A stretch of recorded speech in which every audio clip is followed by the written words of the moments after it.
Once upon a time, a creature was born. Its name was human, and it was a destructive species.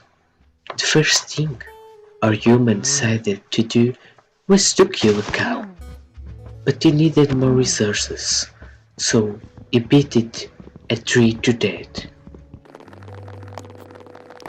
Deforestation consists in the clearing of trees, transforming what was once a beautiful forest into a dead wasteland, like your love life.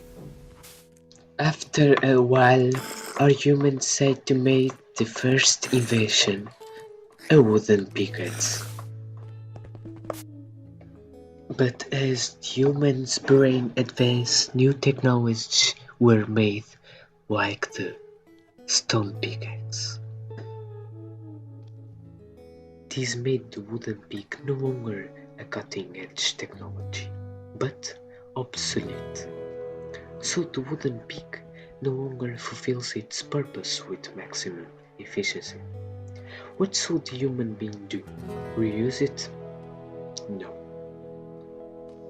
The pick should be disposed of, like the trash it has become. And what better place to discard than the lake? Water pollution occurs when harmful substances such as chemicals or microorganisms, or in this case a pickaxe, contaminate a stream, river, lake, or body of water, degrading its quality and turning it more toxic than your average Fortnite player. Then the human being invented another invention, a furnace, a mechanical device that allowed the human to cook the food with coal or with wood.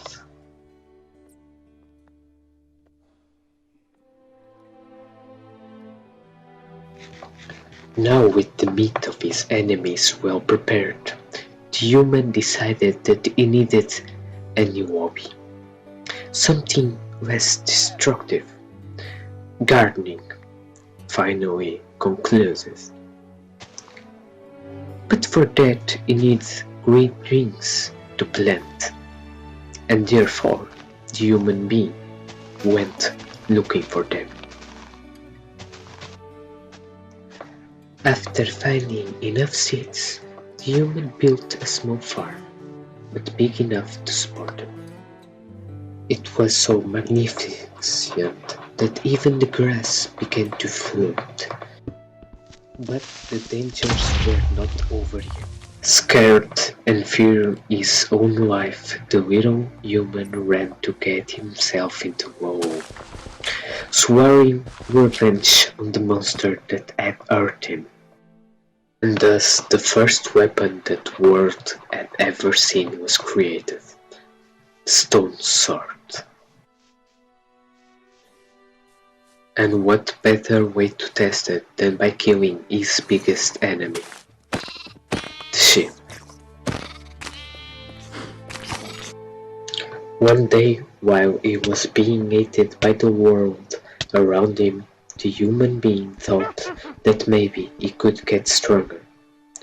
But for that, he needed resources. Mineral exploitation is the act of over-extracting a mineral resource from a mine. This can impact the overall landscape and contaminate the underground sources of water. Now it's just needed to smelt all the iron he found, our human thought. Fossil fuels are largely made up from the cast of Jurassic Park, and they now consist of carbon and hydrogen, which made up CO2. This, mixed with water and following combustion in the air, creates fossil fuels. The combustion of fossil fuels creates fancy oxides, which are believed to have a destructive effect on the ozone layer.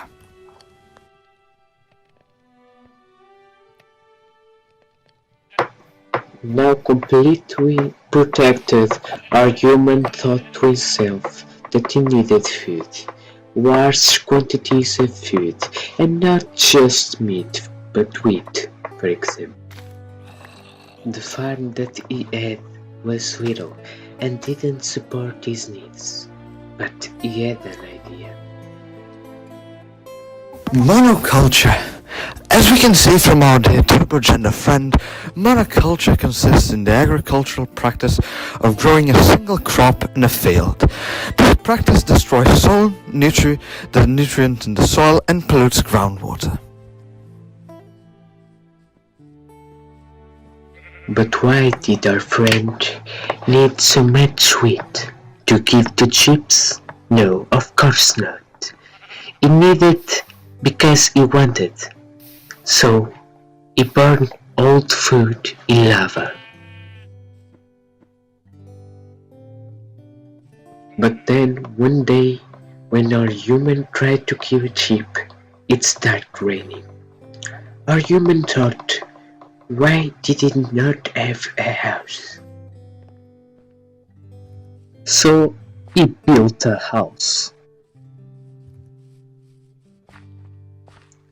The great availability of food and the new home attract people from many places.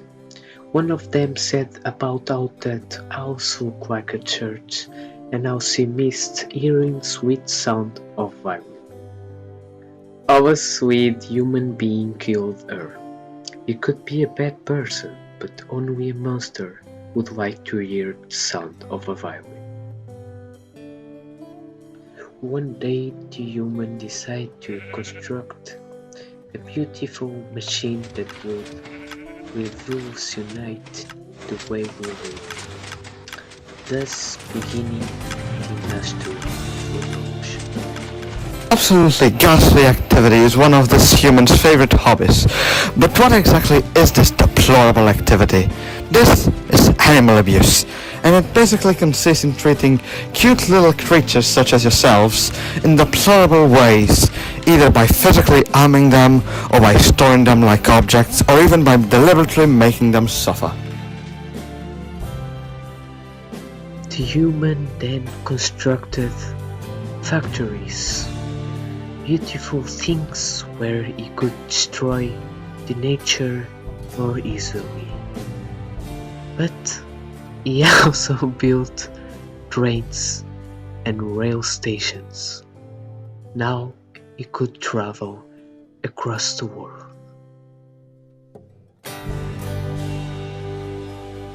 He built the rails across Deacon, the plain field next to his house. Now he was a human bullet through stone flesh. He could penetrate into mountains like Roxanne, the mountain next to his land. Now he could travel across the 7 continents and spread his influence. But he didn't feel happy. He wasn't happy with any of that. It was incomplete. That human was me. In the moment I was born, I was engulfed in a sudden comical beauty. But deep down I felt empty.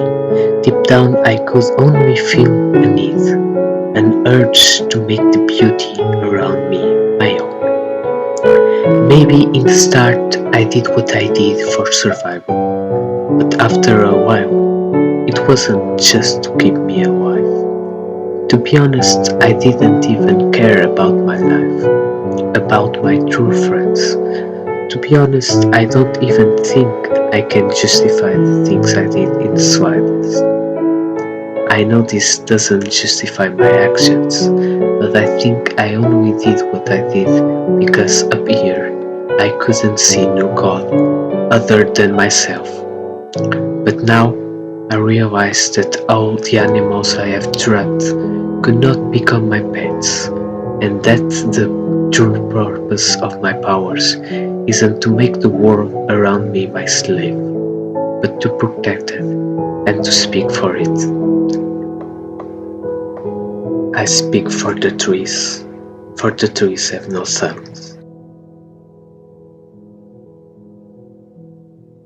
Maybe this is the end for our dear and beloved friend. He took him his time, but he has learned his lesson. He is now good. He is now a changed man. He is now a man I'm proud to call my son.